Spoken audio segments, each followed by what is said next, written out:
요한일서 4장 19절 말씀 합독하시겠습니다. 우리가 사랑함은 그가 먼저 우리를 사랑하셨음이라. 아멘. 오늘은 하나님의 사랑이 의심될 때 부제로 어떻게 하나님을 사랑할 수 있죠? 라는 제목으로 함께 말씀을 나누고자 합니다. 마태복음 22장 35절부터 40절까지의 말씀을 보면 어떤 한 율법사가 예수님을 시험하면서 이렇게 묻습니다. 선생님, 계명 중에서 가장 큰 계명이 무엇입니까? 그러자 예수님께서 이렇게 말씀하십니다. 내 마음을 다하고 뜻을 다하여 힘을 다하여 주 너의 하나님을 사랑하라. 이것이 첫째 되는 계명이다. 둘째는 그와 같으니 내 이웃을 내 자신같이 사랑하라. 이 두 계명이 온 율법과 선지자의 강령이니라 라고 기록되어 있습니다. 새번역 버전에서 보면 이 두 계명에 온 율법과 예언서의 본뜻이 달려있다. 현대인의 성경으로 보면 모든 율법과 예언자들의 가르침은 이 두 계명에서 나온 것이다. 모든 율법과 선지자, 이 성경 말씀 자체가 어디서 나온 것이에요? 하나님을 사랑하고 이웃을 사랑하라는 그 말씀에서 다 파생된 것이라는 거예요. 핵심이 그 말씀이라는 거예요. 모든 성경 말씀은 하나님 사랑과 이웃 사랑에 매달려 있는 거예요. 다 연관되어 있는 것이에요. 제가 왜 이런 말씀을 드리냐면 우리 그리스도인의 삶에서 가장 중요한 건 사랑이라는 거예요. 하나님을 사랑하고 이웃을 사랑하는 거. 우리가 때로는 이것을 놓치기 쉬워요. 우리가 다 알잖아요. 믿음, 소망, 사랑은 항상 있을 것인데 그 중에 제일은 사랑이라. 알긴 아는데 정말로 우리 삶 속에서 항상 사랑을 내세우는지, 항상 사랑을 중요하게 여기는지, 하나님을 대할 때, 사람을 대할 때 정말 사랑으로 대하는지, 사랑의 마음을 가지고 대하는지 한번 우리 자신을 돌아볼 필요가 있어요. 근데 오늘 이 예수님의 말씀도 명확하게 지적하고 있듯이 온 율법과 선지자들의 말씀은 다 이 사랑, 하나님 사랑과 이웃 사랑에 매달려 있는 거예요. 다시 말하면 모든 율법과 선지자들의 가르침은 이 두 계명에서 나온 것이라는 것이에요. 그러므로 그리스도인의 삶에서 가장 중요한 이 사랑에 우리는 초점을 맞춰야 된다는 것이죠. 요한복음 14장 15절에 보면 이렇게 기록되어 있습니다. 너희가 나를 사랑하면 나의 계명을 지키리라. 여러분, 만약에 우리가 정말로 이 말씀처럼 온 마음 다하여 뜻을 다하여 힘을 다하여 하나님을 사랑하게 되면 어떻게 될까요? 하나님의 계명을 지키리라. 하나님의 말씀대로 살아간다는 것이에요. 전제는 뭐예요? 너희가 나를 사랑하면. 우리가 예수님을 사랑하면 예수님의 말씀을 지키게 된다는 말씀이에요. 저도 이렇게 예수님을 믿고 또 신앙생활 해나가면서 사역자로 살아가면서 유혹이 왜 없겠어요? 이 세상을 살아가기 때문에, 이 육신이 있기 때문에 이 세상의 유혹들이 수없이 온다고요. 근데 그럴 때마다 제가 그런 유혹들을 이기고 나갈 수 있는 이유가 뭔지 아세요?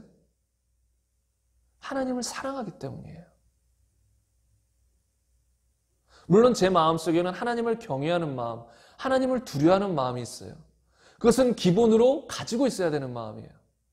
하나님을 경외하고 두려워하는 마음. 하나님을 두려워함으로 경외함으로 악에서 떠날 수 있는 거거든요. 근데 오늘 본문 말씀에서 뭐라고 말씀하냐면 나를 사랑하면 하나님의 말씀을 지킨다 그랬어요. 제가 신앙생활을 오랫동안 하면서 또 주님과 교제하면서 저도 모르게 제 영혼이 점점점 주님을 사랑하고 주님을 좋아하고 주님을 기뻐함을 느껴요. 그냥 기도할 때도 주님을 생각하면 너무 좋아요.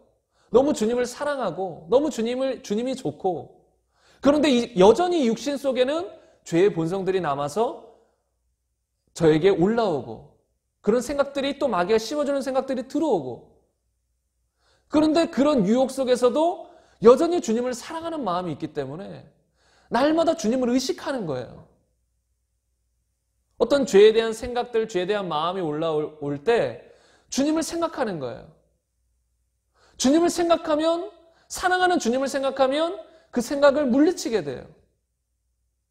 그 생각과 싸우게 돼요.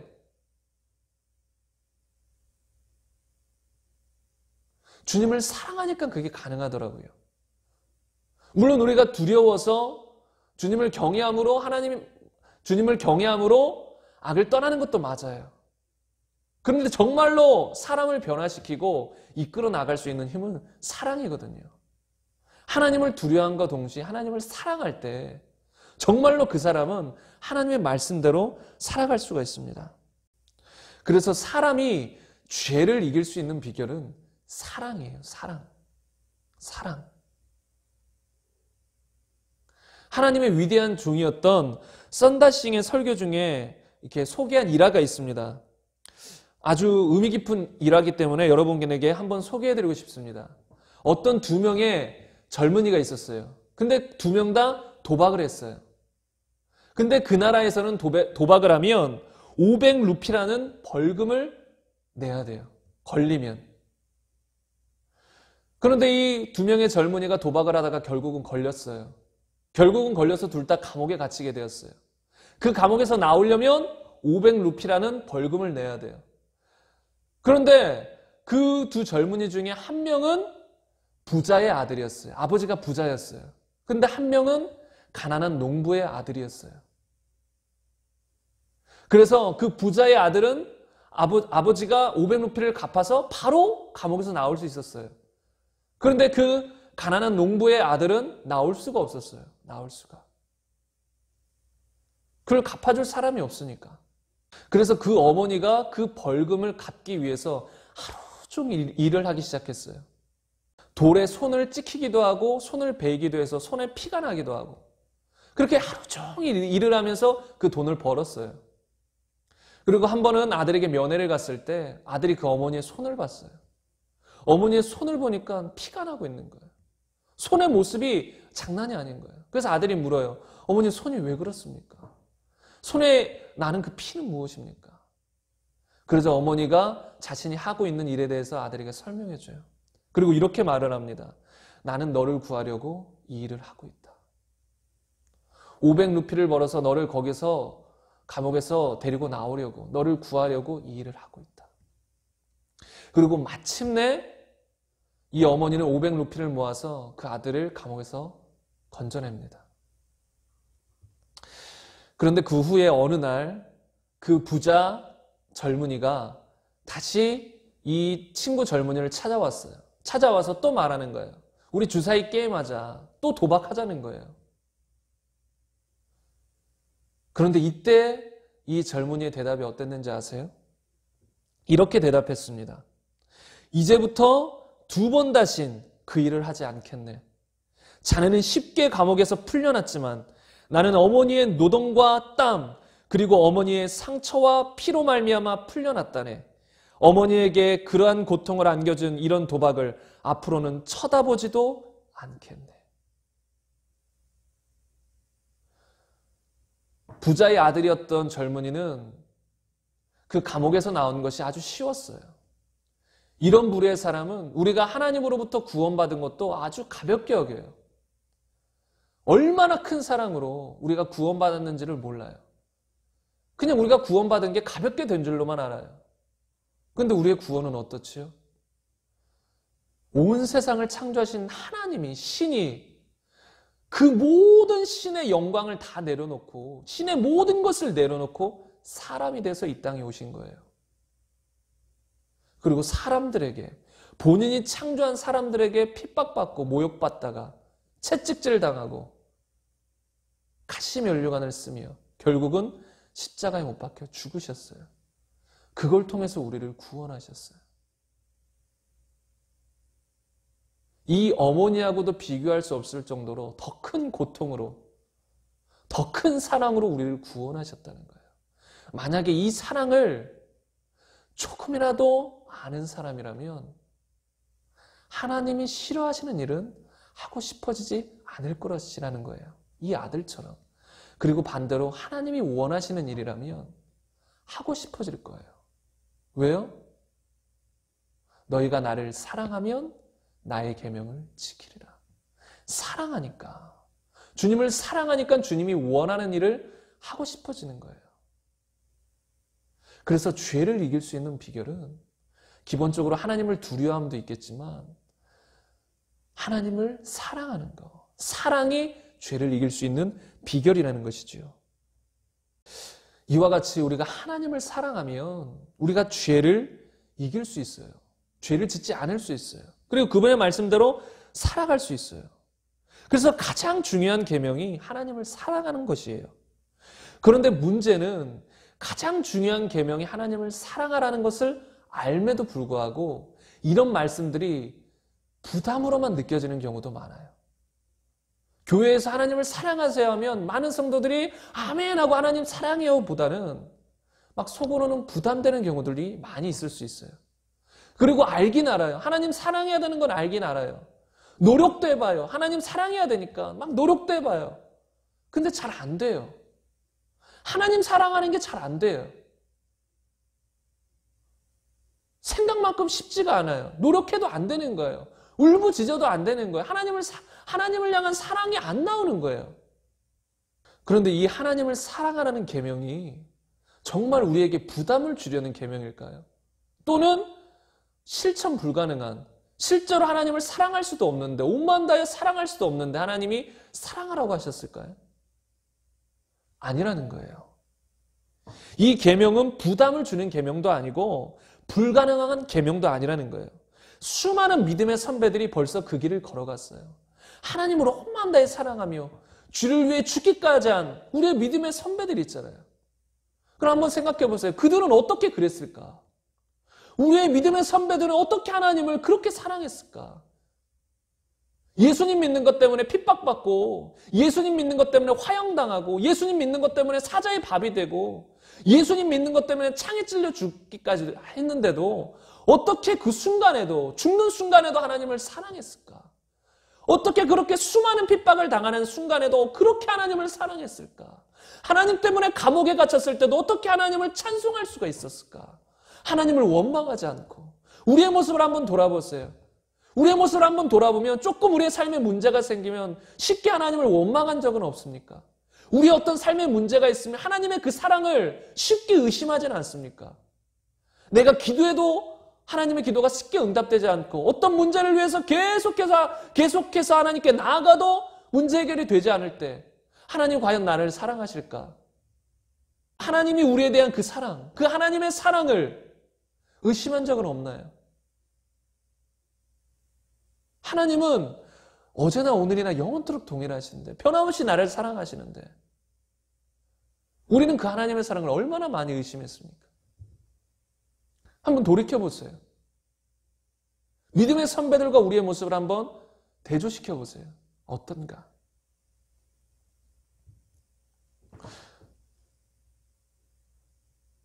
우리도 믿음의 선배들처럼 분명히 하나님을 온 마음 다해 사랑할 수 있어요.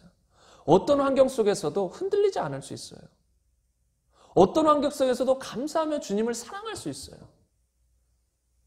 그럼 그 비결이 뭘까요? 어떻게 해야 그렇게 하나님을 사랑할 수 있을까요? 어떻게 해야 그 하나님의 사랑을 절대적으로 확신할 수 있을까요? 기도 응답이 안 되고 문제가 끊임없이 터지고 모든 환경이 나를 압박하는 것 같아도 그 순간에도 하나님을 찬양하고 하나님을 기뻐하고 하나님을 사랑할 수 있는 그 절대적인 비결이 뭘까요? 믿음의 선배들이 가지고 있었던 그 비결. 그 비결이 뭘까요? 그 비결은 다름 아니라 하나님의 사랑을 먼저 받는 것이에요. 우리가 착각하고 오해하는 것이 있어요. 하나님을 사랑하라는 건 단지 율법적으로 그냥 어거지로 하나님을 사랑하라는 게 아니에요. 하나님이 먼저 우리를 사랑하셨으니 우리도 사랑할 수 있다는 거예요. 먼저 사랑을 받는 것이에요. 이것이 먼저예요. 내가 하나님을 사랑하는 마음이 없는 것 같다. 그럼 우리가 해야 될 건 뭐냐면 하나님의 사랑을 먼저 확인하셔야 되는 거예요. 나를 향한 하나님의 사랑. 나를 얼마나 하나님이 사랑하시는가. 그럼 그 사랑을 날마다 알고 경험하다 보면 누가 뭐라고 하지 않아도 자연스럽게 하나님을 사랑하게 돼요. 여러분도 경험해보지 않았어요? 나는 어떤 사람이 싫은데 그 사람이 자꾸 나를 좋아하고 사랑하고 아껴줘요. 그럼 어느 순간 그 싫어하던 마음도 사라지고 그 사람을 좋아하게 되는 거예요. 또는 아무런 감정 없는 사람들이 있어요. 나는 저 사람들에게 아예 관심도 없어. 근데 그 중에 어떤 사람이 날마다 우리에게 관심을 쏟고 사랑해주고 아껴줘요. 그럼 어느 순간 그 사람을 향해 마음문이 열리고 누가 뭐라고 해도 그 사람을 사랑하고 동일하게 그 사람을 아끼게 되는 거예요. 당연한 거 아니에요? 예를 들어 우리가 어릴 때에 부모님의 사랑을 받고 또 그 사랑을 느끼며 그 부모님의 사랑을 확신하며 자란 아이들은 커서도 부모님을 자연스럽게 사랑하게 돼요. 너 부모님 사랑해야지. 하나님의 명령이야. 부모님 사랑해야 돼. 이렇게 말하지 않아도 부모님 사랑하는 거예요. 어릴 때부터 그 부모님으로부터 사랑을 받고 자랐기 때문에 자연스러운 거예요. 사랑을 받으면 사랑을 주게 되는 거예요. 사랑을 받으면 사랑할 수 있게 되는 거예요. 반대로 어릴 때부터 부모님으로부터 버림받고 어릴 때부터 부모님의 사랑을 받지 못하고 자란 아이들은 커서 아무리 부모님이라고 해도 사랑하는 마음이 안 생겨요. 부모님이라고 해도 감정이 뒤숭숭해요. 맹숭맹숭해요. 사랑이 안 가요. 어릴 때 자신을 버리고 한 번도 사랑받은 느낌이 없기 때문에 부모라고 해도 사랑이 안 가는 거예요. 그래서 우리가 사랑할 수 있는 비결, 주님을 사랑할 수 있는 비결은 그 주님의 사랑을 먼저 알고 받아들이는 거예요. 그럼 주님을 사랑하게 되는 거예요. 요한일서 4장 19절에는 이렇게 나옵니다. 우리가 사랑함은 그가 먼저 우리를 사랑하셨습니다. 우리가 하나님을 사랑하고 이웃을 사랑함은 하나님이 먼저 우리를 사랑하셨습니다. 하나님이 먼저 우리를 사랑하셨기 때문에 하나님을 사랑할 수 있는 것이고 또 나아가서 이웃도 사랑할 수 있는 거예요. 그 사랑을 받았기 때문에. 여러분, 사랑받지 못한 사람은 사랑할 수가 없어요. 받아본 경험이 없는데. 근데 충분한 사랑을 받은 사람은, 하나님께 충분한 사랑을 받은 사람은 설령 부모님으로부터 사랑을 못 받았다라고 할지라도 나중에 커서 부모님을 사랑할 수 있는 힘도 생겨요. 부모님께 못 받은 사랑보다 더 큰 사랑을 하나님께 받았거든요. 우리가 사랑만 받으면 사랑할 수 있게 되는 거예요. 그런데 문제는 이렇게 자신을 사랑하는 그 하나님의 사랑, 그 하나님의 사랑을 모르고 하나님을 사랑하려고 노력하면 그것은 부담만 되고 불가능한 일인 거예요. 그리고 나아가 그것은 그냥 율법적인 노력일 뿐이에요. 실현 불가능한. 그래서 우리는 이 하나님의 사랑에 대해서, 우리를 사랑하시는 하나님에 대해서 더욱더 알아야 된다는 것이에요. 그래야 우리도 하나님을 사랑하는 자가 될 수 있어요. 요한일서 4장 6절에는 이렇게 기록하고 있습니다. 하나님이 우리를 사랑하시는 사랑을 우리가 알고 믿었노니 하나님은 사랑이시라. 다시 한번 말씀드리겠습니다. 하나님이 우리를 사랑하시는 사랑을 우리가 알고 믿었노니 하나님은 사랑이시라. 하나님이 우리를 사랑하시는 그 사랑을 우리가 알았다는 거예요. 우리를 사랑하는 그 사랑을 우리가 알고 믿었다는 거예요. 알아야 된다는 거예요. 그리고 믿어야 된다는 거예요. 사랑이라는 건 단지 감정적인 것이 아니에요. 감정도 포함되지만 감정을 넘어서 지식이 필요해요. 하나님이 우리를 사랑한다는, 그리고 하나님이 어떤 분이시라는 올바른 지식을 가지고 있을 때 우리를 향한 하나님의 사랑을 더 알 수 있는 거예요. 근데 문제는 무엇인지 아세요? 많은 사람들이 하나님을 오해하고 있어요. 하나님에 대해서 잘못 알고 있어요. 그냥 무시무시한 분, 그냥 막 자기 마음대로 막 휘두르는 절대 주권자. 하나님에 대한 오해가 있다는 거예요. 그러다 보니까 하나님의 사랑을 제대로 알 수도 없고 받아들일 수도 없다는 것이죠. 마태복음 7장 7절에서 11절에 보면 여러분들이 다 아는 이런 말씀이 나옵니다. 구하라 그리하면 너희에게 주실 것이요 찾으라 그리하면 찾아낼 것이요 문을 두드리라 그리하면 너희에게 열릴 것이니 구하는 이마다 받을 것이요 찾는 이는 찾아낼 것이요 두드리는 이에게는 열릴 것이니라. 너희 중에 누가 아들이 떡을 달라 하는데 돌을 주며 생선을 달라 하는데 뱀을 줄 사람이 있겠느냐. 너희가 악한 자라도 좋은 것으로 자식에게 줄 줄 알거든. 하물며 하늘에 계신 너희 아버지께서 구하는 자에게 좋은 것으로 주시지 않겠느냐.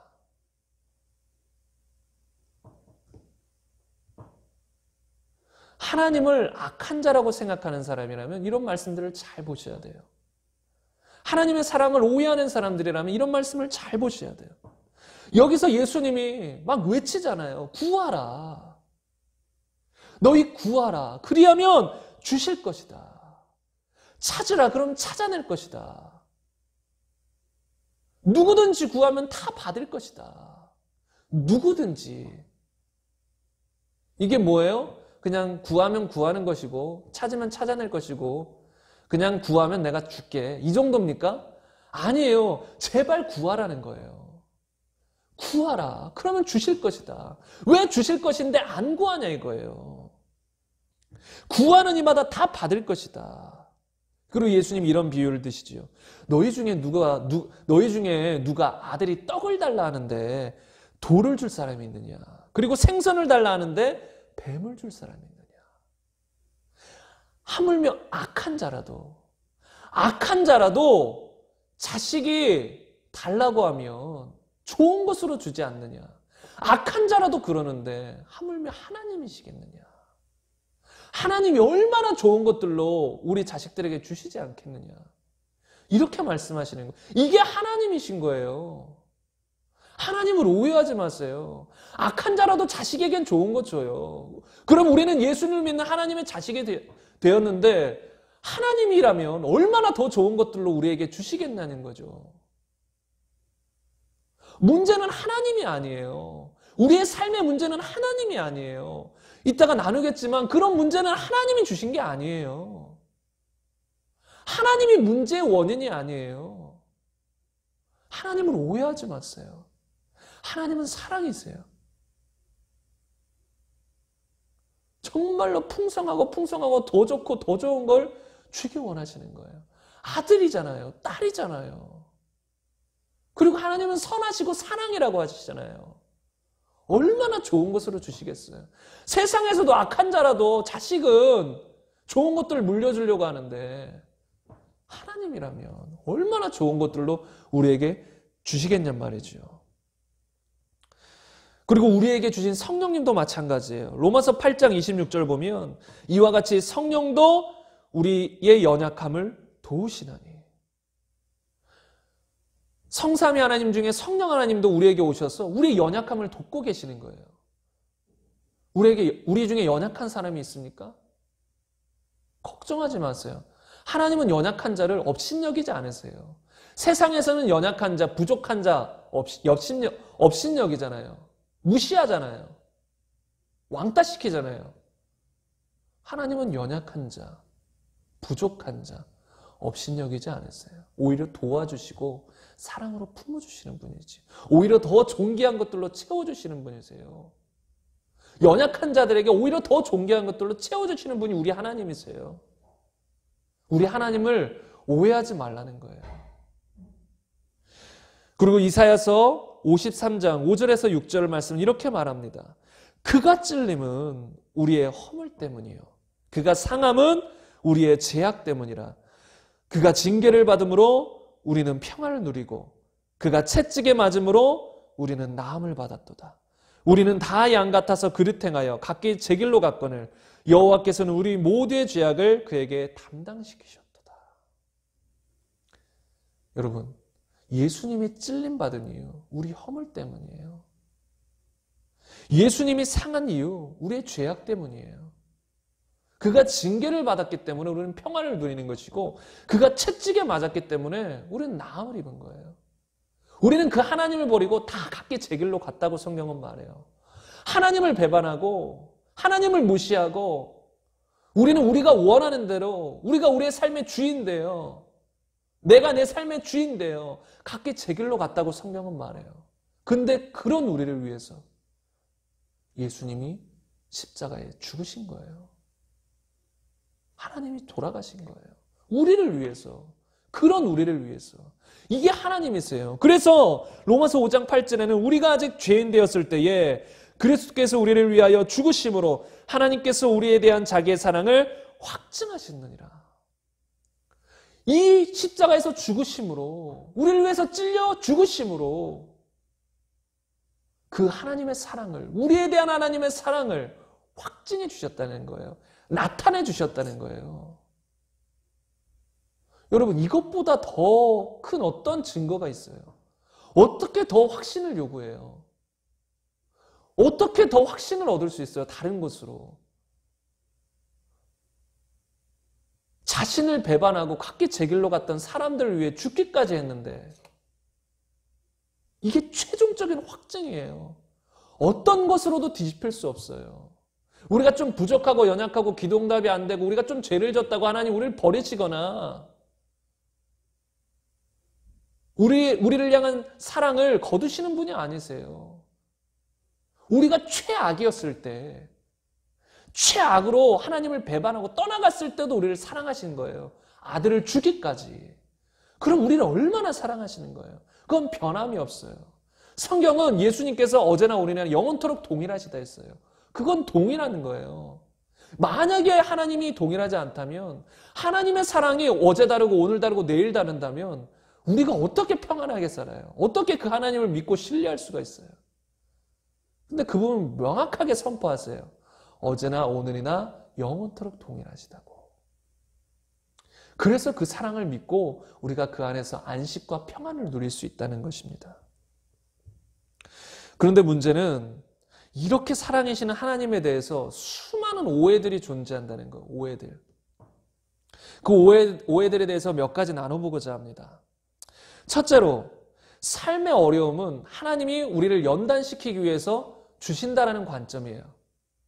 그래서 이 관점이 우리가 어떤 삶의 문제들이 생길 때, 예기치 못한 문제들이 생길 때 이건 하나님이 뜻이 있어서 나에게 주시는 것이야 라고 생각하는 경우들이 정말로 의외로 많아요. 예를 들어 질병이 걸리거나 어떤 부도가 나거나 이럴 때 하나님의 어떤 계획이 있어서 나에게 부도를 주시고 질병을 주신다고 이렇게 생각하는 사람들이 있어요. 여러분, 만약에 하나님 뜻이라면 질병을 주고 부도나게 하는 게 하나님 뜻이라면 여러분은 질병을 낫게 해주세요. 부도나는 거 이제 회복시켜 주세요. 그렇게 기도하면 안 돼요. 왜? 하나님 뜻인데. 하나님 뜻에 반하여 기도하는 거잖아요. 근데 성경 어디에도 질병에 걸리는 게 하나님 뜻은 없어요. 우리가 부도나는 게 하나님 뜻이 아니에요. 하나님은 영혼이 잘된 같이 범사가 잘 되기를 원하시는 분이세요. 이게 하나님이시라는 것이에요. 특별히 어떤 소돔과 고모라 땅이나 노아의 시절처럼 어떤 강력한 심판, 하나님의 심판이 있어서 온 땅이 그 지역에 다 멸망하는 경우, 어떤 특별한 경우들은 있겠지만 그런 경우일지라도 하나님은 근본적으로 멸망시키고 심판하려고 이 땅에 오시는 분도 아니고 심판하려고 원하시는 분도 아니세요. 하나님은 근본적으로 우리를 구하기 원하시는 분이세요. 그래서 많은 사람들은 하나님이 하시는 일과 마귀가 하는 일을 구별을 잘 못해요. 이게 정말 그리스도인들에게 중요한 것이에요. 왜냐하면 분명히 마귀가 한 일인데 그걸 하나님이 하신 일로 오해하면 하나님의 사랑을 오해하게 되는 거예요. 하나님은 질병을 주는 분이 아니라 고쳐주시는 분인데 이 질병을 하나님이 줬다. 그런 생각들이 있으면 마음 한구석에서는 내가 이렇게 고통스러운데 왜 하나님 이런 질병을 줄까? 하나님은 나를 사랑할까? 이런 오해가 생길 수 있다는 거예요. 하나님에 대한 사랑에 의심이 갈 수 있다는 거예요. 그래서 우리는 하나님에 대한 하나님의 일과 마귀의 일을 잘 구별할 수 있어야 돼요. 어느 부흥사가 있었습니다. 어느 부흥사가 있었는데 그는 한 번에 2만 명이 들어갈 수 있는 이 대형 천막을 가지고 있었대요. 2만 명, 얼마나 큰지 모르겠어요. 2만 명이 들어갈 수 있는 대형 천막을 가지고 있었어요. 그런데 어느 날 강한 토네이도가 나가지고 그 텍사스에 설치한 그 텐트가 그냥 어디론가 날아가 버렸대요. 그러자 그는 텐트를 다시 구입하기 위해서 특별 헌금 집회를 열고 그 집회에서 사람들에게 이런 말을 했다고 합니다. 하나님께서 내 천막을 토네이도로 불어 날려버리셨는지 아니면 사단이 그렇게 한 것인지 저는 잘 모르겠습니다. 여러분, 이런 거 한번 생각해 볼 필요가 있어요. 우리 삶 속에서도 이런 일들이 벌어질 때, 여러분은 이런 일들이 벌어질 때 누가 한 것이라고 생각하세요? 이 부흥사님은 모르겠다 그러는 거예요. 아니, 복음 집회를 하려고 2만 명이 모일 수 있는 그 복음 집회를 하려고 텐트를 이 대형 천막을 쳐놨는데 그게 날아가 버렸어요. 근데 그게 하나님이 하신 걸까요? 아니, 하나님을 위해서 복음 집회를 하려고 하는데 하나님이 그 천막을 날려버리실까요? 어떤 뜻을 가지시고 날려버리실까요? 우리가 한번 잘 생각해 봐야 된다는 거예요. 하나님이 이런 분이신가라는 것이지요. 제 동기 중에 사역자가 있는데 그 사역자 어머니가 암이 걸렸어요. 오래전에 이제 암이 걸렸었는데 그 암이 다시 재발했다고 그래요. 근데 그 사건을 두고 어떤 사람은 어떤 하나님의 뜻이 있겠지요. 하나님의 인도하심을 봅시다. 이렇게 얘기하는 거예요. 근데 이제 제 친구 사역자는 엄청난 그것에 대한 이 반발심이 있더라고요. 이게 왜 하나님의 뜻이냐? 내 어머니가 암에 걸린 게 왜 하나님의 뜻이냐? 만약에 내 어머니가 암에 걸려서 돌아가시면 난 또 아버지 돌보러 가야 되고 사역은 다 접어야 되고 주님의 일은 다 멈춰야 되는데 왜 이게 하나님의 뜻이냐? 이거는 우리가 싸워야 되는 것이다. 이거는 마귀 역사다. 싸워야 되는 것이다. 이렇게 강하게 말하더라고요. 근데 저는 그 말을 듣고 상당히 공감이 됐어요. 어떤 사람들은 우리에게 질병이 올 때 하나님이 나에게 어떤 뜻이 있어서 질병을 주시나? 어떤 걸 깨우치게 주시기 위해서 질병을 주시나? 이렇게 생각하는 사람들이 있어요. 그래서 그 질병을 달갑게 받아들이는 거예요. 여러분, 하나님은 질병을 주시는 분이 아니세요. 죄 때문에 이 땅에 질병이 생겨난 것이고 죄 때문에 우리가 질병으로 죽게 된 것이지 하나님이 질병을 주시는 분이 아니시라는 거예요. 물론 제가 여기서 말했을 때 모든 질병이 무조건 죄 때문에 그렇다는 건 아니에요. 우리가 살다 보니까 육신을 잘못 관리해서 그런 경우들이 있을 수 있어요.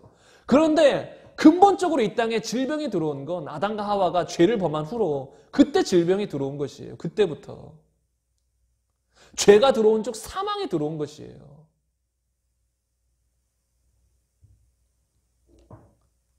여러분, 언제 예수님께서 이 땅에 오셨을 때 질병을 준 적이 있습니까? 너는 신앙이 좀 부족하다. 너는 좀 교만하다. 너는 지금 죄를 범하고 있다. 그래서 어떤 질병을 내가 주겠다. 이런 적이 있습니까? 제가 아는 성경에서는 그런 구절이 없어요. 제가 아는 성경에서는 그런 구절을 본 적이 없어요. 예수님이 오셔서 질병을 준 적. 오히려 예수님께 나아가면 다 질병으로부터 자유케 됐어요.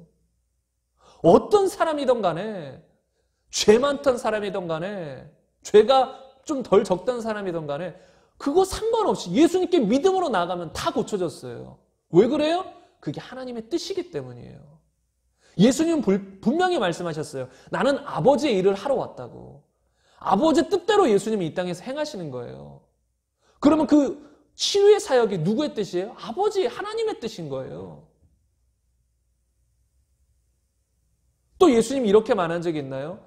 막 사람들이 예수님께 질병을 고침받기 위해서 나왔는데 갑자기 예수님이 너는 이 죄를 아직 회개하지 않았다. 너는 교만하다. 너는 좀 더 연단을 받아야 된다. 너는 좀 성격적으로 고쳐야 된다. 그 다음에 질병 치유해 줄게. 그것 때문에 또는 그것 때문에 질병은 치유 못하겠다. 이런 적이 있습니까? 아니에요. 어떤 사람이들 간에 예수님께 믿음으로 나오면 다 치유를 받은 거예요. 다 치유를 받게 된 거예요. 물론 그 원인이 죄에 있다면 우리가 죄의 회개가 전제되어야겠죠. 어떤 죄를 심하게 져서 그 죄로 인하여서 어떤 질병에 걸렸다면 먼저 죄를 회개하면 그 질병도 자연스럽게 떠나갈 수도 있어요. 그 질병도 자연스럽게 떠나갈 수 있어요. 그런데 궁극적으로 예수님은 치유해 주시기 원하는 분이시라는 거예요. 절대로 질병을 주기 원하시는 분, 주시는 분이 아니라는 것이지요. 근데 어떤 사람들은 이렇게 말하기도 합니다. 하나님께서 그런 일을 직접 하지는 않아도 마귀가 하도록 허락하신 거 아닙니까? 이렇게 말하는 경우들도 있어요. 근데 여기서 우리가 한번 생각해 봐야 될 것은 고린도후서 4장 4절에 보면 그 중에 이 세상의 신이 믿지 아니하는 자들의 마음을 혼미하게 하여 이렇게 기록되어 있어요. 이 세상의 신. 이 세상의 신. 이 세상의 신이 누구예요? 사단 마귀를 말하는 거예요. 어떤 사람은 하나님이 이 세상의 신 아닙니까? 맞아요. 이 세상을 만든 온 우주의 신은 하나님이에요.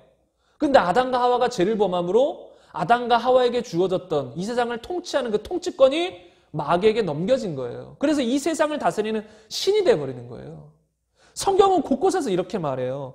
요한일서 5장 19절에 현대인의 성경으로 보면 우리는 하나님께 속하였고 온 세상은 마귀의 지배 아래 있습니다. 이거 잘 아셔야 돼요. 온 세상은 마귀의 지배 아래 있는 거예요. 그래서 마귀가 예수님께 시험할 때도 이 세상은 내게 넘겨진 것이므로 이 모든 것들은 내게 넘겨진 것이므로 내가 원하는 자에게 준다. 이 세상은 마귀가 지배하고 있다는 걸 알고 있어야 돼요. 만약에 마귀가 지배하지 않고 하나님이 온전히 지배하고 있다. 그러면 이거 너무나 큰 문제가 생기는 거예요. 이 땅에 일어나는 수많은 고통, 불행, 수많은 악인들이 이 대통령으로 세워지고 수많은 악인들이 정치인들로 세워질 때 하나님이 다스렸으면 하나님이 그렇게 하신다는 건데 하나님이 그렇게 하시냐는 거예요. 아니에요. 이 땅은 마귀가 지배하고 있어요. 그 안에서 믿는 자들이 이제 그걸 뚫고 나가는 것이지. 성령의 능력으로 그 마귀를 정복해 나가며 물리치며 나가는 것이지. 그래서 마귀를 잘 따르는 사람들 부자 될 수 있는 거예요. 그래서 예수님을 믿지 않는 사람들도 엄청난 부자가 될 수 있는 거예요. 마귀가 원해서 그 사람에게 주면 그렇게 되는 거예요. 마귀가 원해서 어떤 사람에게 특별한 재능을 주면 이 세상에서 뛰어나서 수많은 사람들 앞에서 유명인이 될 수도 있는 거예요. 그런 것들을 우리가 부려할 필요가 없는 거예요. 온 세상은 마귀의 지배 아래 있다잖아요. 그래서 우리가 속지 말아야 되는 거예요. 마귀의 일과 예수님의 일을 구별할 줄 알아야 되는 거예요. 요한복음 10장 10절에는 이렇게 말합니다. 도둑이 오는 것은 도둑질하고 죽이고 멸망시키려는 것뿐이요. 내가 온 것은 양으로 생명을 얻게 하고 더 풍성히 얻게 하려는 것이라. 여기서 예수님의 일과 도둑, 곧 마귀의 일을 말하고 있어요. 도둑이 오는 것, 마귀가 오는 것은 뭐 하려고요? 도둑질하고 멸망시키고 죽이려는 것이다. 마귀가 하는 일은 잘 보세요. 우리를 멸망시키고 질병에 걸리고 죽이고 이게 마귀의 일인 거예요. 그리고 하나님의 일은, 예수님의 일은 뭐예요? 양으로 생명을 얻게 하고 더 풍성히 얻게 하는 것이라. 예수님이 분명히 구별해 줬잖아요. 근데 우리가 이 땅에 살다 보니까 스스로 합리화하고 또 그런 얘기를 듣고 교회에서도 그런 얘기가 들려요. 어떤 누가 질병에 걸렸을 때 위로하려고 하나님의 뜻이 있겠지요. 아니에요. 지금 마귀가 공격한 거거나 본인이 관리하지 못해서 그렇게 됐다면 기도해서 치유하는 게 하나님 뜻인 거예요. 정말 특별하게 예외적으로 뭐 어떤 사도 바울에게 어떤 사단의 가시가 있었던 이런 엄청난 예외적인 경우, 특별히 하나님의 응답을 받고 그런 예외적인 경우는 모르겠지만 기본적으로 모든 사람들에게는 하나님 다 치유하기를 원하시는 거예요. 죽이기 원치 않는 거예요. 죽이려고 하는 건 마귀라는 거예요. 우리가 이 말씀을 잘 알아야 된다는 거예요. 그리고 여러분에게 더욱더 희망을 주는 말씀이 있습니다. 예레미야 29장 11절에 보면 여호와의 말씀이니라. 하나님이 직접 하시는 말씀이에요. 너희를 향한 나의 생각을 내가 하나니. 많은 사람들은 오해해요. 내 생각에 하나님은 이러실 것이다. 내 생각에 하나님은 이런 사람들에게 저주할 것이고 이런 사람들을 죽이실 것이다. 내 생각에 이런 경우 하나님은 나를 지금 엄청난 고난 가운데로 넣으시는 것이다. 하나님이 이런 문제를 나에게 주신 것이다. 자기 생각인 거예요, 그거는. 근데 여기서는 말씀하잖아요. 너희를 향한 생각은 내가 안다. 너희 마음대로 날 판단하거나 생각하지 마라. 너희를 향한 생각은 내가 안다. 무엇이냐면 평안이요 재앙이 아니라 너희에게 미래와 희망을 주는 것이니라. 하나님이 말씀하시는 요구하시는 모든 것은 평안이고 재앙이 아니에요. 희망을 주려고 하시는 것이에요. 이게 하나님이에요. 이걸 아셔야 되는 거예요. 그리고 에스겔서 18장 23절에도 이렇게 말합니다. 주 여호와의 말씀이니라. 내가 어찌 악인이 죽는 것을 조금인들 기뻐하랴. 그가 돌이켜 그 길에서 떠나 사는 것을 어찌 기뻐하지 아니하겠느냐. 어떤 사람들은 악인들을 저주해요. 하나님 저 사람을 멸망시켜주세요. 저 사람을 어떻게 해주세요. 막 저주하고 욕하고 무시하고 이래요. 그런데 설령 그가 악인일지라도 우리는 그래서는 안 돼요. 악을 악으로 갚지 말라고 했잖아요. 악을 도리어 선으로 갚아야 되는 거예요. 그게 그리스도인의 모습이고 그게 하나님이세요. 악인도 멸망하는 것을 조금인들 기뻐하지 않는 분이라는 거예요. 악인이 멸망하는 거, 이 세상 사람들은 기뻐하잖아요. 어떤 지독한 악인이 잘못됐어요. 끔찍한 살인자가 잘못되고 죽었어요.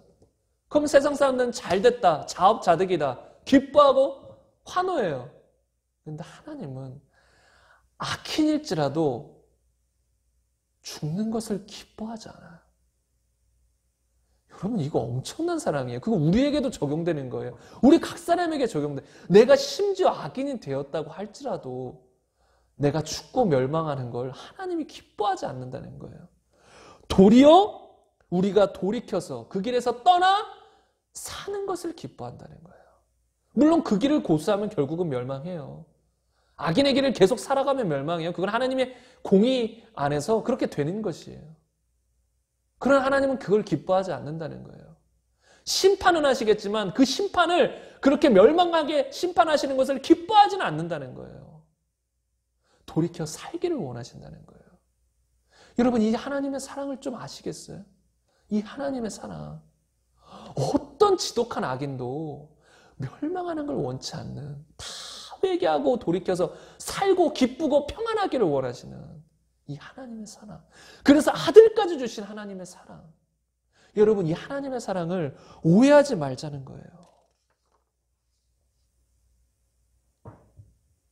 죄의 싹은 사망이고 하나님의 은사는, 하나님의 선물은 그리스도 예수 우리 주 안에 있는 영생이라고 했어요. 여기서도 구별되잖아요. 죄는 사망을 가져다 주고 하나님은 영생을 가져다 주는 거예요. 우리가 좀 우리의 생각에서 잘못된 사고방식, 잘못된 생각들을 몰아내야 돼요. 살아오면서 들어온 잘못된 가치관, 이것들 몰아내야 돼요. 하나님은 절대적인 사랑이세요. 선이시라는 것이죠. 그래서 우리가 예를 들어 문제가 해결되지 않고 기도응답이 이루어지지 않았을 때 그때도 하나님의 사랑을 의심해서는 안 되는 거예요. 하나님의 사랑을 분명히 아는 사람들은 그 하나님의 사랑의 기본 베이스이기 때문에 절대로 의심하지 않아요. 계속 기도해도 이 문제가 해결되지 않고 계속 기도해도 내가 원하는 것이 응답되지 않을 때 그때도 의심할 이유가 없다는 거예요. 왜요? 하나님은 나를 위해서 죽으신 분이라는 걸 명확히 알아요. 죽기까지 나를 사랑한 분이라는 걸 명확히 안다는 거예요. 아들 예수님까지 주셨는데 그 무엇인들 주시지 않겠느냐. 이게 성경 말씀이잖아요. 아들까지 주셨는데 무엇인들 주시지 않겠느냐. 이게 하나님의 사랑인데 내 삶의 문제가 해결되지 않고 기도응답이 이루어지지 않는다면 그건 하나님의 문제가 아닌 거예요. 잘 생각해 보세요. 정말 하나님을 믿고 하나님의 사랑을 아는 사람들은 이런 상황에서 자신을 돌아봐요. 내 믿음이 잘못되었나? 내가 어떤 죄를 범한 건 있지 않을까? 또는 이건 마귀의 공격이지 않을까? 또는 기도 응답이 오는 데에 아직 시간이 좀 걸리는가? 도중에 이 마귀가 가로막고 있는가? 내가 더 기도를 세게 해서 믿음으로 해서 그 마귀를 뚫고 기도 응답이 오게 만들어야 되나?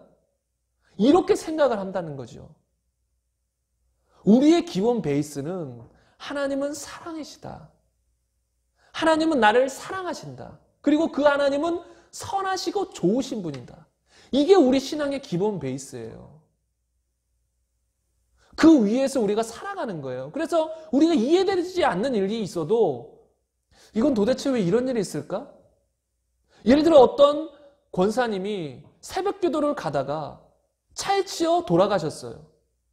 근데 이런 기본 베이스가 없는 사람들은 왜 저래? 하나님을 위해서 새벽 기도 가는데 왜 차에 치여 죽지? 하나님 사랑 맞아? 이건 도대체 뭐야? 이런 일이 어떻게 있을 수 있어? 하나님은 사랑이시라며, 하나님은 능력이시라며, 하나님 우리 보호하신다면서 왜 새벽 기도 가는 권사님이 차에 치여 죽는 거야? 하나님을 원망하고 떠나가 버리는 거예요.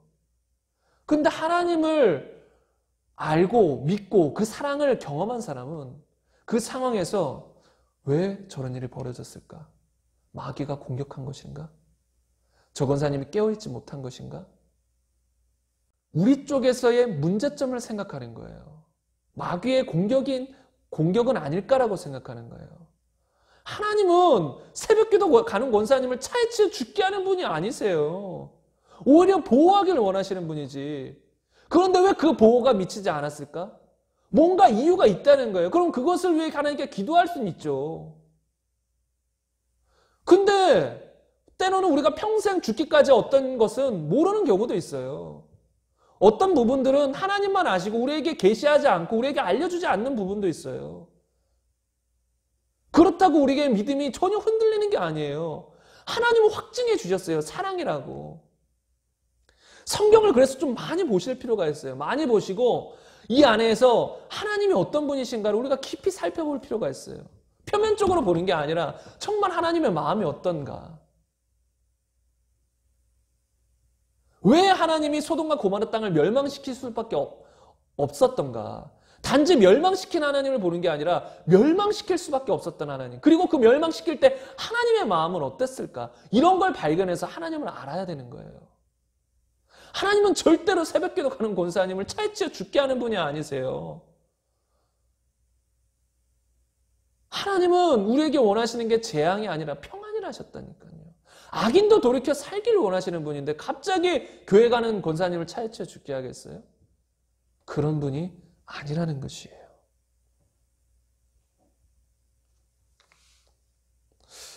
그리고 또 정말로 하나님의 사랑에 대해서 오해하는 부류의 사람들이 있는데 어떤 부류의 사람들이냐면 자녀들이에요. 자녀들.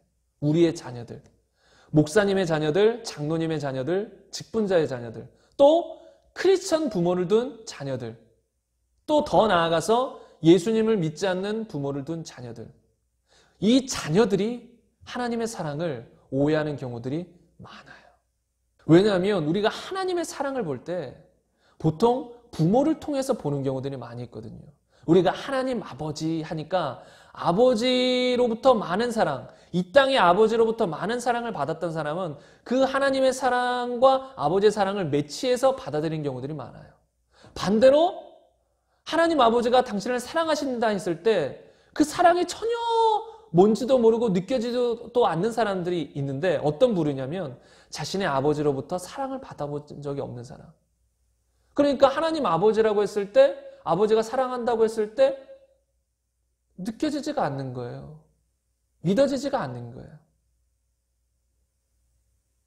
우리 부모 세대들이 하나님의 사랑으로 자녀를 제대로 사랑해주지 않았기 때문에 그 자녀들이 하나님의 사랑을 오해하거나 의심하게 된다는 거예요. 하나님께 강력히 쓰임받은 케네스 겐 목사님이 계신데 그 목사님이 한 번은 어느 장소에서 집회를 인도하고 계셨어요. 그런데 그 앞에는 이 피아노를 치는 아름다운 여성도 있었다 그래요. 그런데 문제는 무엇이냐면 그 집회를 인도하던 케네스 해긴 목사님과 그 교회의 담임 목사님이 그 여성을 바라보면 그 여성은 계속 시선을 피하고 얼굴을 내리는 거예요. 그래서 이 케네스 해긴 목사님이 그 담임 목사님께 물었어요. 저 자매님 혹시 뭔가 이상이 있습니까? 우리처럼 온전한 정신을 가진 사람입니까? 이렇게 질문을 했어요. 그런데 그 담임 목사님께서 이렇게 말씀했습니다. 그녀는 여기서 대학을 졸업했고 음악을 가르칠 수도 있지만 아무 일도 하고 있지 않습니다. 그녀의 어머니가 옆에서 옷자락을 단단히 붙잡고 있답니다. 그녀는 평생 여자든 남자든 친구를 한 명도 사귀지 못했습니다. 그녀는 27살쯤 되었대요.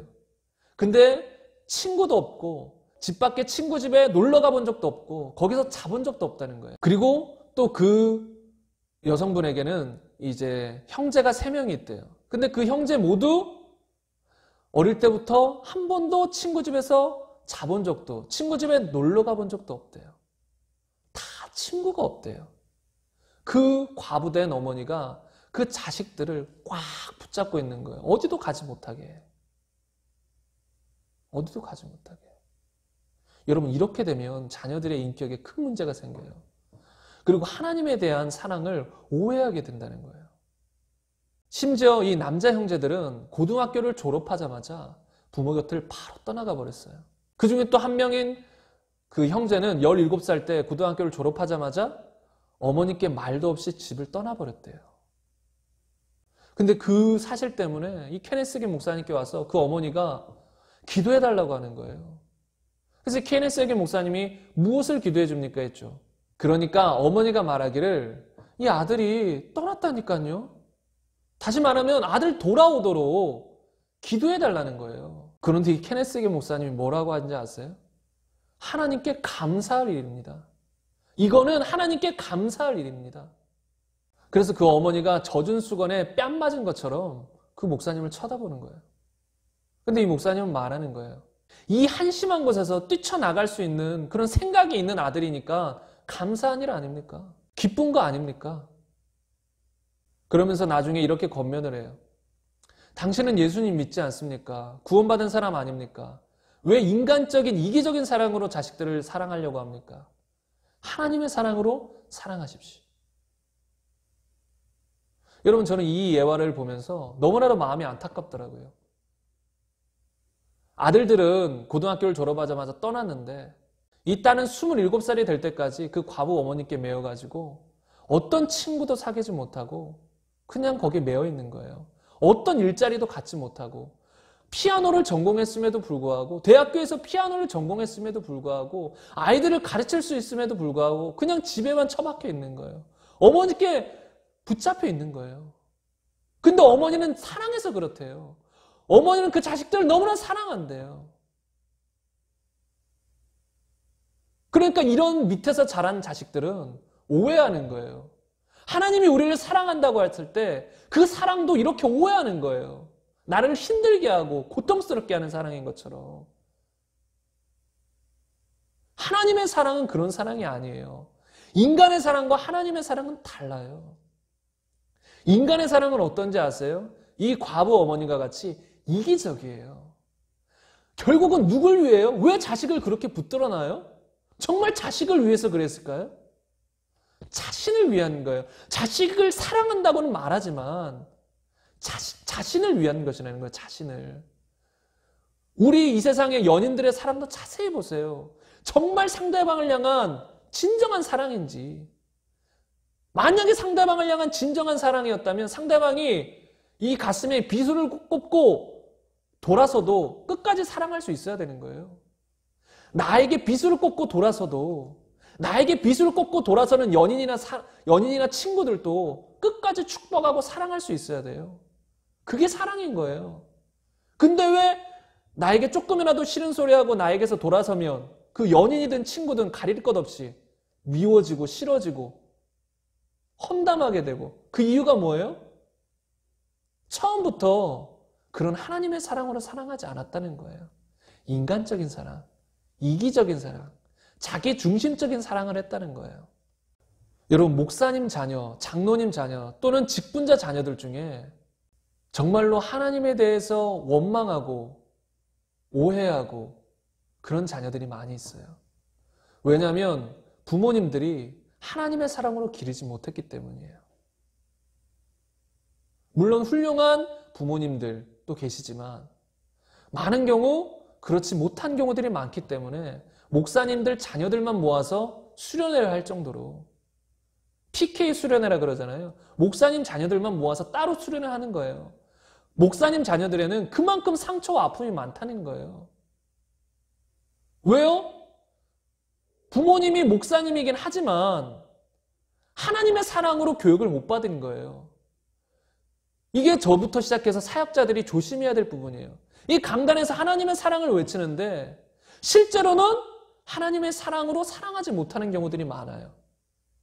그러니까 강단에서의 목사님 모습과 가정에서의 목사님 모습이 다를 수 있는 것이에요.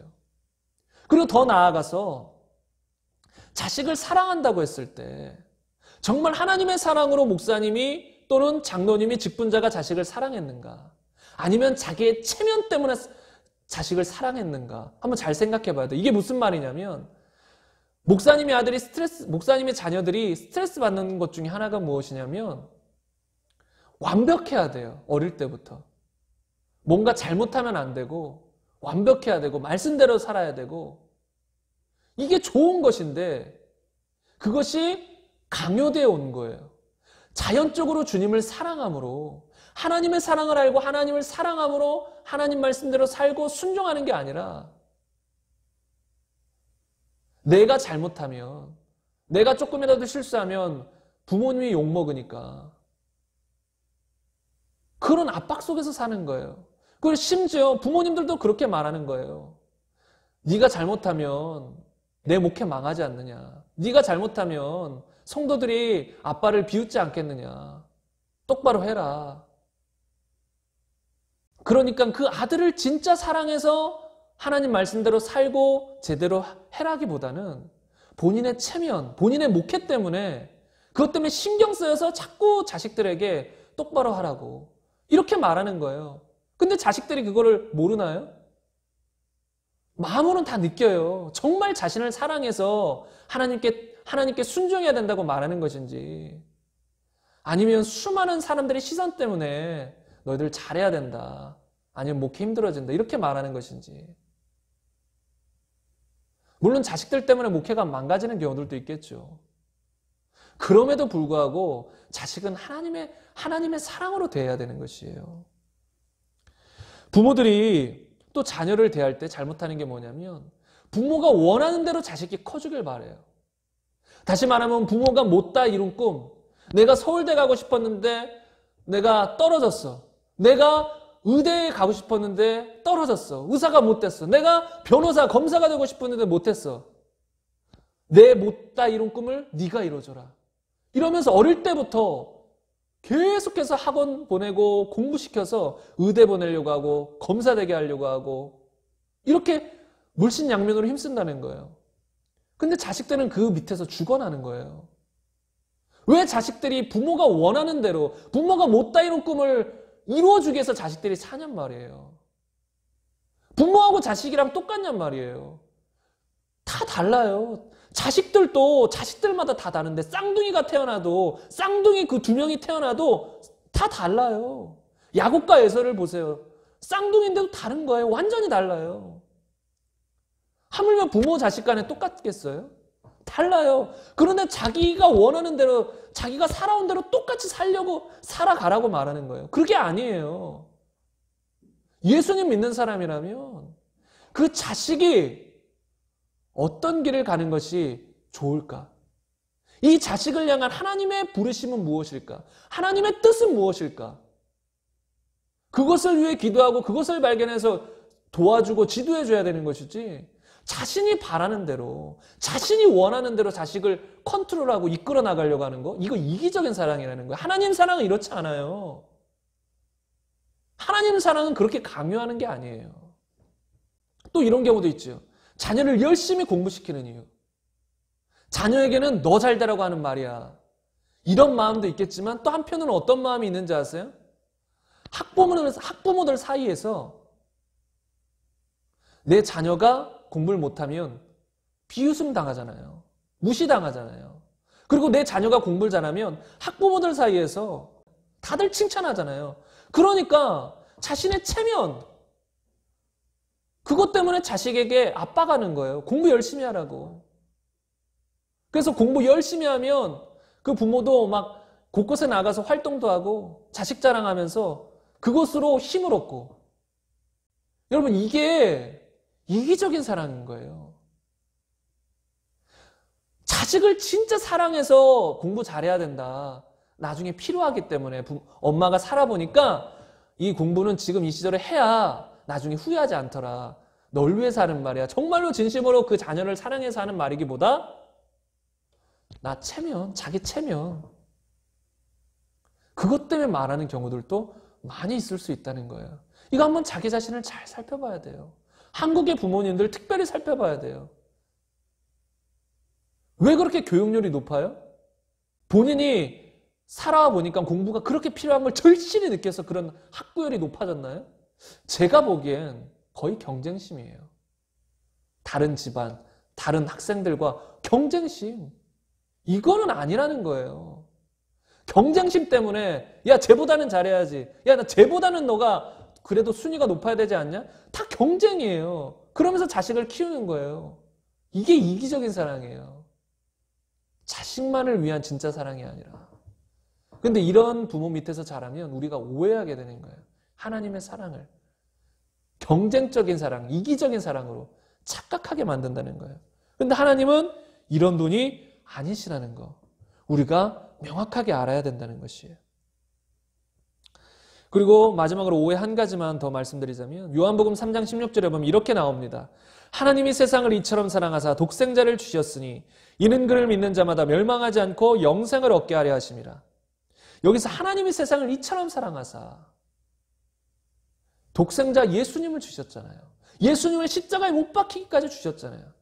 근데 어떤 사람들은 여기서 이 단어가 문제 같아요. 하나님이 세상을 이처럼 사랑하사, 또는 하나님이 우리를 이처럼 사랑하사. 하나님이 우리를 사랑한 거 아니냐, 이 세상을 사랑한 거 아니냐는 거예요.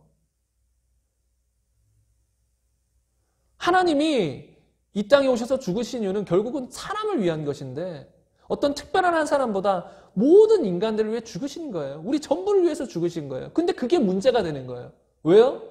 나를 위해 죽은 게 아니잖아요. 우리를 위해 죽은 거잖아요.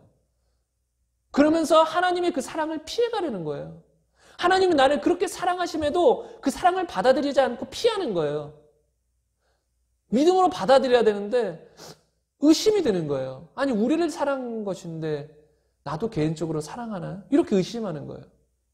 근데 여러분 잘 보세요. 하나님은 악인일 때, 우리가 각기 제 길로 갔을 때, 하나님을 알지도 못할 때 그런 우리를 위해서 죽었다는 거예요. 어떤 한 사람이 아니에요. 누구든지 예수님의 이름을 믿으면 구원받으리라. 누구든지, 그러니까 누구든지를 위해서 죽은 거예요. 모두를 위해서 죽은 거예요. 모두를 위한 십자가예요. 그러면 우리 중에 그 모두 안에 우리 각 사람이 포함되어 있어요. 예를 들어 보세요. 부모님이 계세요. 부모님이 근데 자식을 여러 명 낳았어요. 그래서 한 5명 낳았어요.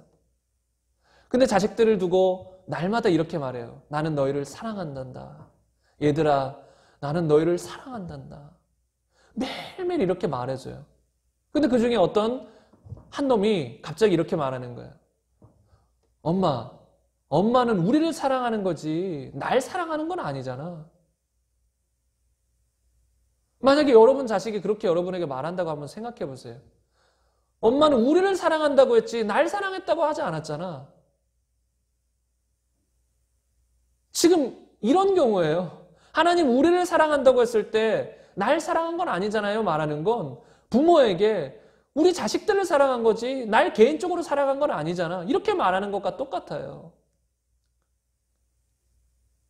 여러분, 부모님들은 자식들을 똑같이 사랑하는 거예요. 물론 이 세상에서는 부모님들이 좀 자식들을 차별해서 사랑하는 경우도 있지만 정말 하나님은 자식들을 정말 똑같이 사랑하시는 거예요. 차별 없이. 하나님은 외모를 보지 않고 똑같이 사랑하시는 거예요. 그렇게 사랑하시는 거예요. 부모가 어떤 자식 하나 멸망하는 걸 기뻐해요? 어떤 자식 하나 다치는 걸 기뻐해요? 좀 부족하고 연약한 자식이라고 해도 조금이라도 아플까봐 오히려 더 신경 쓰고 오히려 더 사랑해가고 그게 부모 아닌가요? 하나님도 똑같이 모든 사람을 사랑하지만 또 연약한 사람에게 특별히 그런 하나님의 사랑이 더 크게 임하기도 해요. 이게 하나님의 사랑이에요. 하나님의 사랑을 의심하지 말라는 것이에요. 그럼 우리에게 남은 것은 딱 한 가지예요. 그 하나님의 사랑을 알았으니 믿어야 된다는 거예요.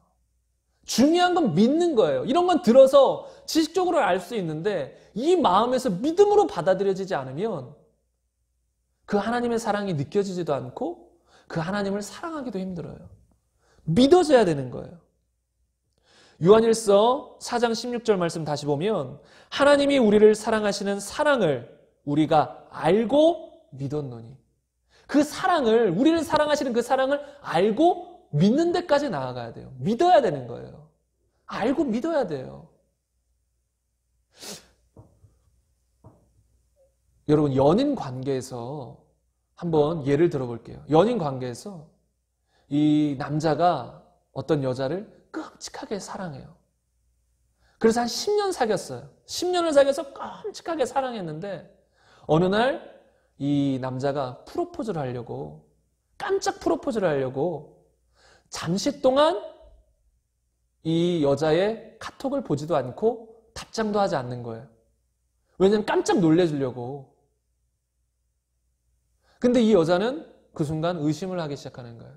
이 남자가 딴 여자가 생겼나? 이 남자가 이제는 날 사랑하지 않나? 이제는 권태기를 넘어서 나에게는 아무 느낌이 없나? 이런 의심들이 온갖 의심들이 들어오는 거예요. 영적인 세계에서는 마귀들이 우리에게 그런 의심을 넣어주는 거예요. 하나님은 너 사랑 안 하셔. 이렇게 마귀가 의심 넣어주는 거예요. 그래서 이 여자에게 모든 의심들이 들어오는 거예요. 주변에서 사람들이 그렇게 말을 해줘도 그렇게 안 믿어요. 야, 너 남자친구는 널 엄청 사랑해. 얼마나 아끼는데. 우리가 증인이야. 라고 해도 안 믿는 거예요. 의심이 한번 들어오니까 그게 쉽게 떠나가지가 않는 거예요. 하나님을 향한 것도 마찬가지예요. 의심이 한번 들어오면 쉽게 떠나가지가 않아요. 명확한 말씀을 가지고 그걸 대적하지 않으면 쉽게 안 떠나가요. 이런저런 방법으로 또 의심하게 만들어요. 그래서 우리가 그것을 철저히 방어하려면 하나님을 명확하게 알아야 돼요. 하나님 말씀을 잘 알아야 돼요. 하나님이 어떤 분인지 알아야 아니야. 하나님은 그런 분 아니야. 하나님은 사랑이시라 했어. 십자가에 죽기까지 날 사랑하셨어. 하나님은 우리에게 재앙을 원하시는 분이 아니라 평안을 원하시는 분이 하고 그 마귀의 음성을 대적할 수가 있는데 모르니까 대적을 못하는 거예요. 이 여성분도 10년 동안 사귀었으면서도 그 의심을 못 대적하는 거예요. 그런데 갑자기 불이 꺼지고 앞에서 빛이 쫙 나면서 남자친구가 이제 프로포즈를 시작하는 거예요. 꽃다발을 들고 청혼을 하는 거예요. 그때 여자의 마음이 어떨까요? 아직도 의심하면서 이 남자가 날 사랑하나? 이제는 나는 안중에도 없나? 이런 생각을 할까요? 자신이 의심했던 걸 얼마나 후회하겠어요. 남자친구를 의심했던 걸 얼마나 후회하겠어요. 괜한 의심했다고 눈물 쭉 나면서.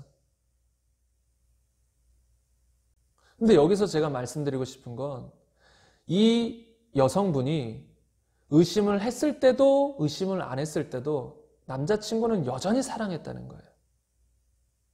근데 본인은 그 사랑이 느껴질 때도 있었고 또 안 믿을 때는 의심했을 땐 또 그 사랑이 전혀 안 느껴져요. 이제 남편은 날 전혀 사랑하지 않는 것 같아. 이렇게 느끼는 거예요. 근데 그건 본인이 느끼는 거지 사실은 남자친구는 자기를 사랑하고 있었던 거예요.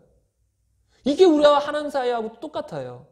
하나님은 여전히 우리를 사랑하시는데 우리 편에서 안 믿는 거예요. 그러니까 그 사랑을 못 느끼는 거지.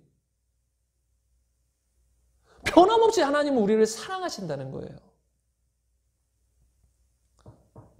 그가 찔려면 우리의 허물 때문이요. 그가 상하면 우리의 죄악 때문이라. 그가 징계를 받음으로 우리가 평안을 누리고 그가 채찍에 맞음으로 우리를 나음을 입었다.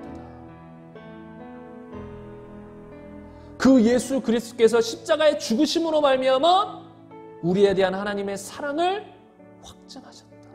그것도 우리가 아직 죄인 되었을 때. 여러분, 이거는 확증된 거예요. 변함없는 거예요. 2000년 전에 십자가에서 못 박혀 죽은 건 변함없는 사실이에요. 내가 믿든지 믿지 않든지 그거는 사실이에요. 중요한 건 뭐예요? 여러분이 그걸 믿고 받아들이느냐, 아니면 여전히 마귀가 준 의심 속에서 허우적거릴 것이냐. 두려워할 필요 없어요, 여러분. 이 세상에서는 어떤 사람을 믿었다가 배신당할 수 있어요. 그토록 날 사랑해 주더니 갑자기 배신하고 떠날 수 있어요. 그래서 하나님을 향해서도 두려워하는 사람이 있어요? 두려워할 필요 없어요. 하나님은 그렇게 떠날 뿐이 아니고 배신할 뿐이 아니세요. 하나님은 사람이 아니시기에 변함이 없으세요. 거짓말하지 않으세요. 그러니까 그분이 십자가에서 죽어서 나는 너희를 사랑한다 이걸로 확증하였다, 그러면 끝인 거예요. 우리가 믿든지 믿지 않든지 하나님은 여전히 우리를 사랑하시는 거예요. 근데 우리가 믿지 않으면 그 사랑이 우리 안에서 샘솟을 수도 없고, 우리도 하나님을 사랑할 수도 없고, 하나님의 계명 따라 살아갈 수도 없는 거예요. 가장 성경의 중요한 계명인 하나님을 사랑하라, 그 말씀을 이룰 수 없는 거예요. 하나님의 사랑을 받고 그래야 하나님을 사랑할 수 있는 것인데, 하나님의 사랑을 믿어야 하나님을 사랑할 수 있는 것인데. 그래서 이 시간 여러분 마음속에 어떤 의심이 있습니까? 어떤 내 삶의 어떤 경험 때문에, 어떤 트라우마나 어떤 큰 충격을 받아서 하나님에 대한 사랑에, 우리에 대한 하나님의 사랑을 오해한 적이 있습니까? 그게 아직까지도 몇 년 동안 우리의 마음을 좀처럼 갉아먹고 있습니까? 계속해서 의심으로 우리의 믿음을 갉아먹고 있습니까? 물리치세요. 그거는 마귀가 주는 거예요. 여러분, 트라우마, 어떤 큰 충격, 마귀가 주는 거예요. 대적하세요. 마귀야, 너가 1년 전에 나에게 그런 충격을 줬지만, 네가 10년 전에 나를 힘들게 했지만, 이제 그것이 너가 한 일인 걸 내가 명확히 한다. 그건 하나님이 하신 일이 아니다. 너가 날 공격한 것이다. 그러면 나는 너를 대적한다. 하나님은 나를 사랑하신다. 이렇게 선포하라는 것이에요.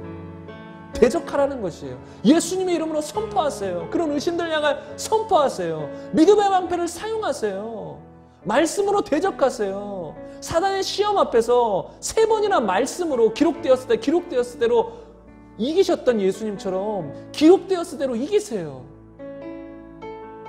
의심이 들어오는 거 이상한 거 아니에요. 누구나 들어올 수 있어요. 평생 들어올 수 있어요. 지금 의심이 떠나갔다고 해도 일주일 뒤에 들어올 수 있고 1년 뒤에 들어올 수 있고 또 어떤 충격이 있을 때 들어올 수 있는 거예요. 그거 이상한 거 아니에요. 자신을 이상하게 생각하지 마세요. 다만 그때마다 알아차리세요. 아, 이건 거짓이다. 이건 마귀가 심어주는 생각이다. 이건 마귀의 공격이다. 알아차리시고 예수의 이름으로 몰아내란 말이에요. 왜 눌려있냔 말이에요. 왜 의심하냔 말이에요. 하나님의 사랑을 확증하지 못하면, 하나님의 사랑을 온전히 믿지 못하면 모든 신앙생활이 억지예요. 고통이에요. 억지죠. 그게 무슨 기뻐서 하는 신앙생활이에요. 그 하나님 날 사랑한다는 확실한 믿음도 없는데 억지로 하는 거지. 고통스러운 거지. 그러니까 나중에 지치는 거지. 지쳐 나가 떨어지는 거예요, 그러면. 근데 지금 우리 마음속에 흐르는 의심을 몰아내고 그 사랑을 받아들여 보세요. 내 느낌으로 받아들이지 마시고 십자가에 죽은 그 십자가의 사건으로 가보세요. 그거를 깊이 묵상해 보세요. 그거는 내가 믿든지 안 믿든지 사랑의 확증인 거예요. 그건 사랑의 확증인 거예요. 사랑하는 거예요. 그 아멘하고 받아들이면 되는 거예요. 그렇구나. 내 느낌이 느껴지지 않아도, 내 생각으로 뭔가 이해되지 않아도, 내 삶 속에 이해되지 않는 일들이 있어도 십자가에 죽으셨지. 그거는 완전한 확증이지. 변함없는 것이지. 그분이 나를 사랑한다는 것이지. 하고 아멘 하고 받아들여보세요. 그러면 그때 얼굴에 미소가 생겨요. 그러면 그때 참 만족감이 생겨요. 안정감이 생겨요. 두려움이 떠나요. 온전한 사랑은 두려움을 내어 쫓느니라. 두려움 떠나버려요.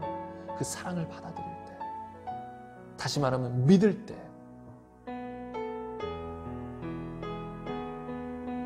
그럴 때 진정으로 사랑할 수 있는 사람, 그래서 계명대로 지키고 살아갈 수 있는 사람이 될 수 있다는 거예요. 오늘 이 말씀을 가지고 정말로 내 마음속에 조금이라도 하나님의 의심이 있던가, 그럼 이 말씀을 생각하시면서, 특별히 그 예수님의 십자가를 생각하시면서, 성령님, 나에게 그 십자가 사건이 실제가 되게 해주세요. 그 십자가의 그 예수님의 사랑이 실제가 되게 해주세요. 나의 믿음 없음을 용서해 주시고, 의심했음을 용서해 주시고, 이제 믿는 자가 되게 해주세요 하고 기도해 보세요. 그리고 여러분이 믿음으로 받아들이세요. 마음의 문을 여세요. 두려워하지 마세요. 왜 하나님의 사랑을 못 받는지 아세요? 두려워하니까. 이 땅에서 어떤 상처로 말미암아 두려움이 있으니까. 버림받은 상처. 그러니까 못 받아들이는 거예요, 하나님의 사랑을. 그런데 하나님은 버리지 않았어요. 절대 우리에게 실망시키거나 상처 주시지 않았어요. 그러니까 여세요. 그리고 그 사랑을 믿음으로 받아들이세요. 그러면 그때부터 하나님의 사랑이 우리를 이끌어 나가실 거예요. 우리 시간 함께 통성으로 기도하며 나가겠습니다. 기도하시겠습니다.